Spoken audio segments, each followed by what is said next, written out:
Hello there everybody, Sam Strains here, welcome back to the Railway and welcome to a very exciting review. Today it's a brand new locomotive and this is the Oxford Rail Dean Goods locomotive, and it's actually their second locomotive at Oxford Rails. They did the Adams radial tank and now this.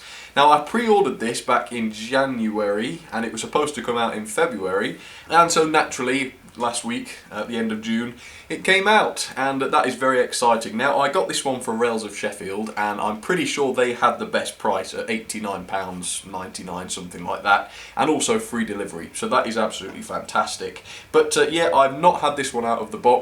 I've never even seen one running on YouTube. You guys will know whether this thing works or not because you will have just seen a little clip of this which I'm going to film later to put at the start of the video. It's very confusing, I know, but I don't know yet, so I've never had this out of the box. I'm desperate to, so let's do this and let's see what it's like. So there it is, the Oxford Rail box, the second time I've ever seen one of these. The first of course being the Adams radial tanks. Anyway, let's have a quick look at the end of the box just to show you what this is. So this is code, well there's a big code there, I'm not reading that out, but it is 2309 Dean Goods GWR lined. And yes, Oxford did offer a few different liveries, I think. I'm not 100% sure what the other ones were, but I decided I would go with the lined one because I think that is the nicest. And it's actually a little more intricate than the other ones, and it's no more expensive, so I thought I would go with that. Okay, well I'm not going to put this off for any longer, so let's get this sleeve off and have a look inside, shall we? Wow, there it is, inside there. Okay, let's get this out.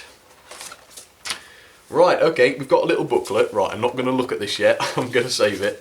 Okay, so this is the Class 2301 Dean Goods locomotive, operation and maintenance. And there you have it. There's a big a few paragraphs really about the locomotive and its history, so feel free to pause that if you can.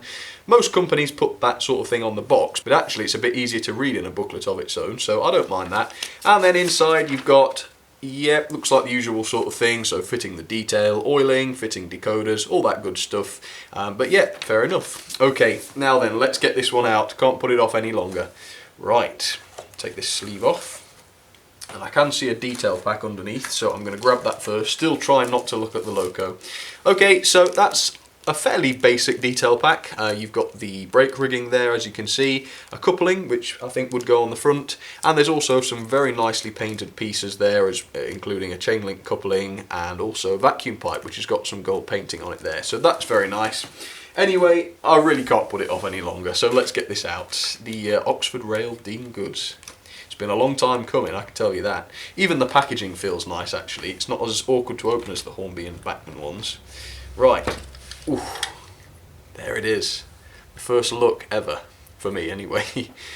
Wow, it's quite heavy, got a good weight to it, and it just looks superb. Looks like there's so much detail on that, and for £89.99, what a ridiculous price for something so fantastic. Right, well that looks absolutely superb, and I'm going to show you that up close in just a second. But first of all, here we go then with a little bit of history on the Dean Goods, and then we'll get to it and have a look at the detail.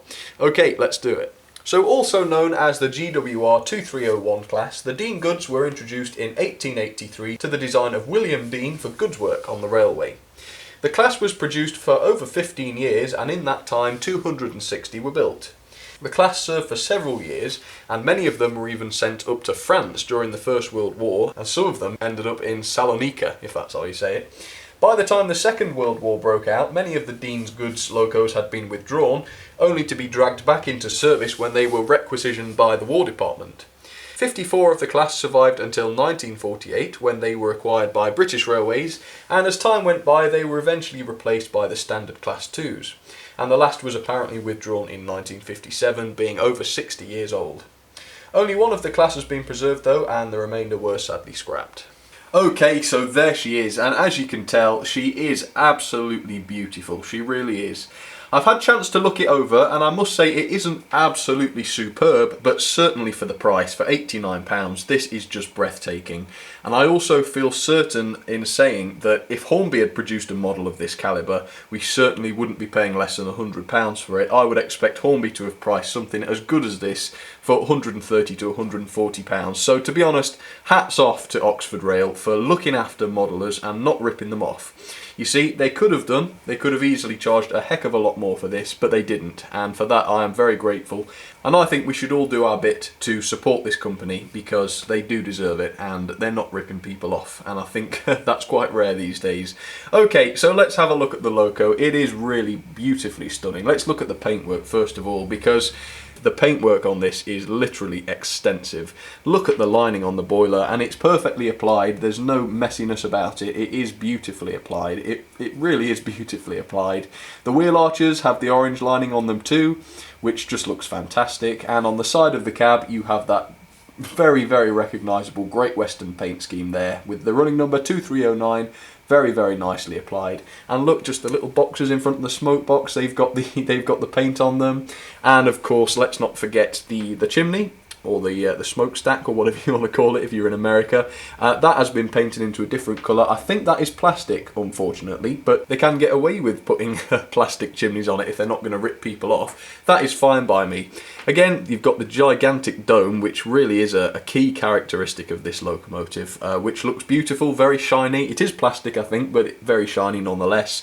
Safety valves there, separately fitted piece it looks like. It is, I think, a plastic piece, not 100% sure, but the parts that are metal are the whistles up on top of the cab there, and as I say, you can tell that they're metal because they've got that lovely shine to them, which is fantastic. So paintwork 100%, you know, 10 out of 10, can't fault it. Okay, let's have a look at the buffer beam. As you can see, it's a beautifully riveted buffer beam, and look, the vacuum pipes are even connected to something, which is very interesting, I think, and it's the first time I've ever seen that. You've got the running number applied there, 2309, very nice, and it does have sprung buffers. Let me just show you those. Sprung buffers, look at that, fantastic. Okay, let's have a look at some of the separately fitted parts then. The smoke box door has the white painted handle, which is very lovely to see. And also the handrail, which goes along the side of the locomotive, is painted into green. It is a green handrail, which is quite unusual. I don't know if it's prototypical, I would assume so, but quite unusual nonetheless. You do have the reverser, just as you can see there, the rod there, which is metal, not plastic. You see, these things don't have to cost £150, and Oxford Rail have proved it. Okay, the cab. Well, glazed windows, first of all, as you can see, that is a very nice touch. And inside the cab, it is just beautiful. All the gauges have detailing on them. You've got the wooden floor effect. Everything is painted faultlessly. I can't fault the cab. It really is beautiful. The only but the only criticism I have for the locomotive itself is the fact that we don't have any of the valve gear just underneath the boiler there. It is a very noticeable area, it is a very visible area, especially when you're looking down on the model, and it is quite noticeable that that is missing. Now, you know, I would say most of the premium models these days do have that if necessary, and this one doesn't, and I think that is the only criticism really. It's not a big deal, but it is quite a critical detail which I think they've missed, but again, for the price, it is still a super loco. Okay, let's look at the tender then, because the tender is really something special. It reminds me of the old Triang Lord of the Isles tender, except of course the detail on this is massively superior to that. Once again, the paintwork is 100% faultlessly applied. As you can see, you've got the beautiful old-fashioned Great Western text there, / logo, which looks superb. And you've got the black and orange lining, which again, just perfect, faultlessly applied. It really is. The underframe detail looks absolutely fantastic. It's very intricate down there, loads of beautiful moulded detail, and of course it's all lined as well in the orange.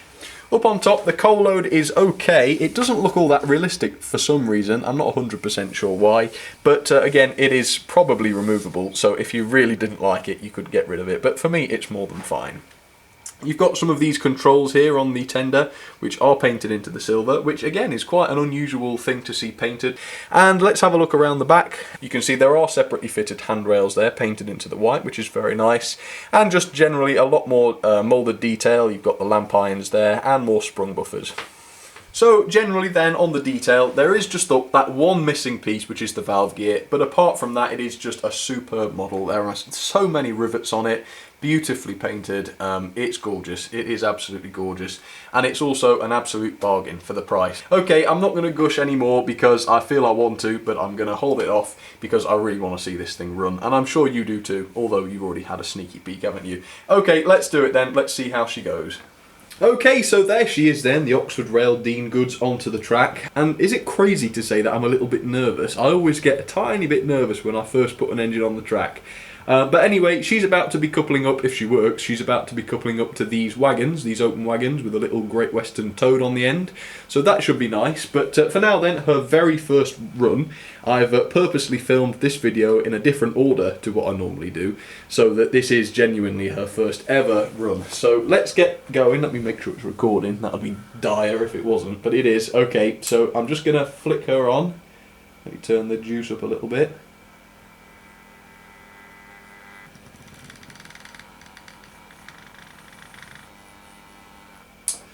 Not good.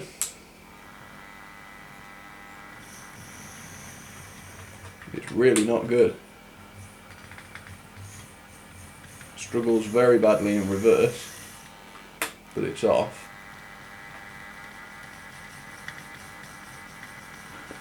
Right, it's an absolutely awful performer. I might just, right, I'm going to have to take it apart and have a look. Right, I'll be right back. Okay, I've got the body off. Watch this. I don't know if you can see that.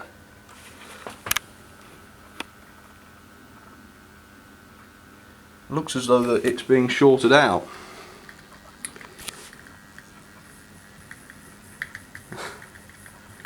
And then once you get it to more or less top speed, it's okay.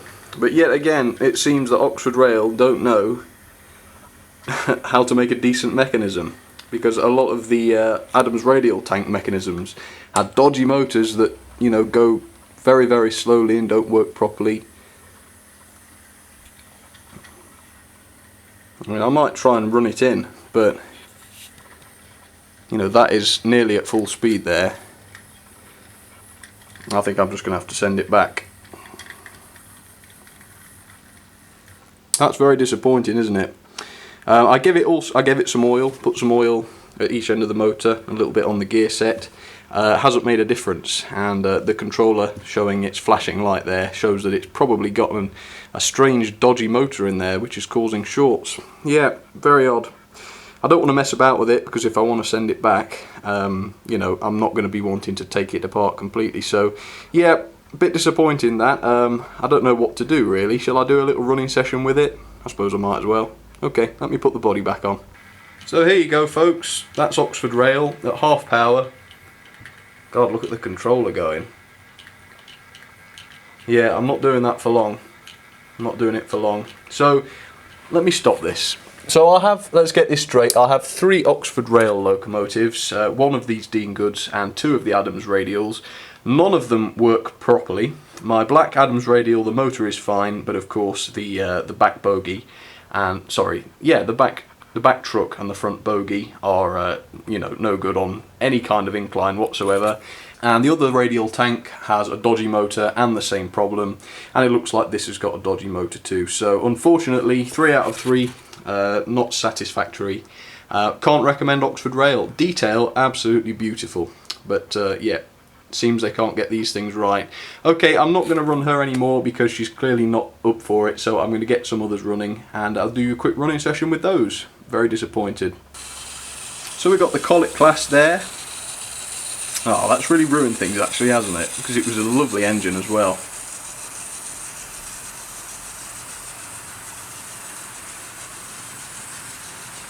Got the Star, another early engine. And that's it really. Right, I'll give you the rankings, sorry, the ratings or whatever. And yeah, I'm not going to be too kind, needless to say. So the detail is very nice, 9 out of 10 there, but sadly performance, it just won't run without making me scared. So 1 out of 10 there, just can't really evaluate the performance because it just doesn't run. Okay, character, 9 out of 10, quite a lot of character there, lovely engine, of course it would be better if it ran. And build quality, I would say most of the detail is very well built, but when you get a motor that just doesn't work, you can't give it good marks there, can you? So 4 out of 10, very poor mechanism. Value then, for £89, it is very good value, and I was giving it 10 out of 10, but then again, if it doesn't work, it's not all that good value, so 8 out of 10 there. Overall then, 6.09 out of 10, which ranks her last, 46th. And I think that's quite justified, to be honest, because I've never yet reviewed a loco that just didn't run. So yeah, it ain't no good to anybody, is it, if it doesn't run? If you've got one, let me know, does it run, and does it run well? Okay, I think that's about it. Well, I'll post another video updating you once I get a replacement, see if that one runs any better. But yeah, it could just be my bad luck, but I've reviewed my loco fairly, I think. Anyway folks, thanks very much for watching. Sorry it wasn't too much of a happy video today. Yeah, always disappointing, but I'm sure I'll get it sorted out. So I'll keep you posted on it. I'll let you know as soon as something changes. For now though folks, thank you very much for watching, and I will see you next time. If you'd like to, please feel free to leave a like or even a comment. And also, if you'd like to, feel free to check out the Facebook and Twitter pages, and those are at facebook.com/samstrains and twitter.com/samstrains. But for now folks, that is just about it. Look at us sitting there. Shame on you, engine. See you next time. Cheers everybody.